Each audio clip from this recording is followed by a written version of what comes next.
మానవుడు పుట్టక నుంచి మరణం వరకు అనేక దశలను చూస్తూ ఉంటాడు.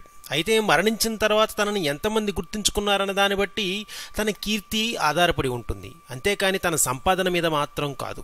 మరి ఒక మనిషి మరణించేటప్పుడు ఆనందంగా మరణించాలంటే ఏముండాలి అనే దానిపై విదురుడు ఈ విధంగా చెప్పుకొచ్చాడు.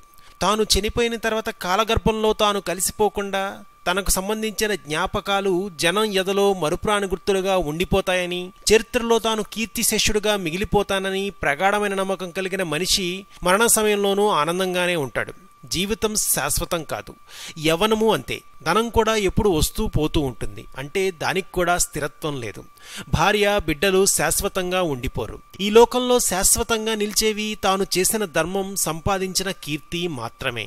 చందనం, తగరం, మల్లిక వంటి పుష్పాల సువాసన గాలివాటంగా వస్తుంది, పరిసరాలను పరిమళభరితం చేస్తుంది. గొప్పవారు, సుగుణవంతుల కీర్తి ప్రచండ వాయువులను సైతం చీల్చుకుని సర్వవ్యాప్తం అవుతుంది. వారి కీర్తి ప్రపంచమంతా వ్యాపించి కలకాలం నిలిచి ఉంటుంది. మనిషి జన్మ లభించడమే ఎంతో అదృష్టం అనుకుంటే ఆ జన్మను సార్థకం చేసుకోవాలంటే కొన్ని ఉత్తమ లక్షణాలను కలిగి ఉండాల్సిందేనని విదురుడు చెప్పుకొచ్చాడు.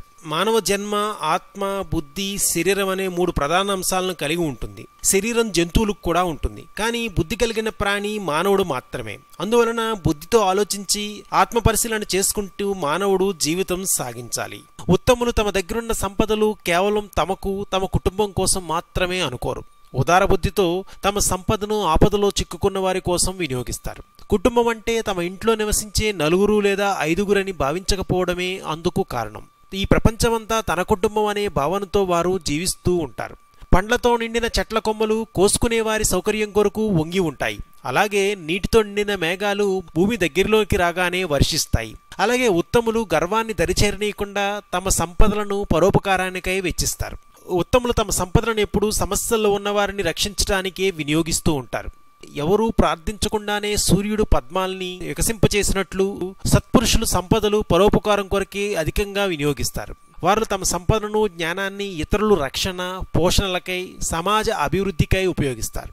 ప్రజలందరూ సుఖ సంతోషాలతో, ఆరోగ్యంతో, సర్వశుభాలతో జీవనాన్ని కొనసాగించాలని, ఎవరికి ఎటువంటి దుఃఖాలు, నష్టాలు, కష్టాలు కలగరాదని ఆశించడమే పరోపకారుల లక్షణం. ఉపకారాన్ని మించిన ధర్మం లేదు, అపకారాన్ని మించిన పాపం లేదు. ఎవరు పరోపకారం కొరకు పాటుపడతారో వారి జీవితమే సఫలమైనట్లు బ్రహ్మాండ పురాణం బోధిస్తుంది. ఈ సత్యాన్ని గుర్తించి మానవులందరూ ఒకరికొకరు సహకరించుకుంటే ఈ ప్రపంచమే మారిపోతుంది. ఈ విధంగా ఉత్తములు దాన ధర్మాలు చేయడం ద్వారా, ఒకరికొకరు సహకరించుకోవటం ద్వారా కీర్తిని ఆర్జిస్తారు. ఈ కీర్తి తామున్నా లేకపోయినా ప్రపంచవ్యాప్తంగా 10 కాలాల పాటు నిలిచిపోతుంది. కాబట్టి పరోపకారంలోనే కీర్తి లభిస్తుందని విదురుడు తెలియజేశాడు. మరిన్ని ఆసక్తికర విశేషాల కోసం ప్లీజ్ సబ్స్క్రైబ్ టు రెక్ టీవీ మిస్టరీ.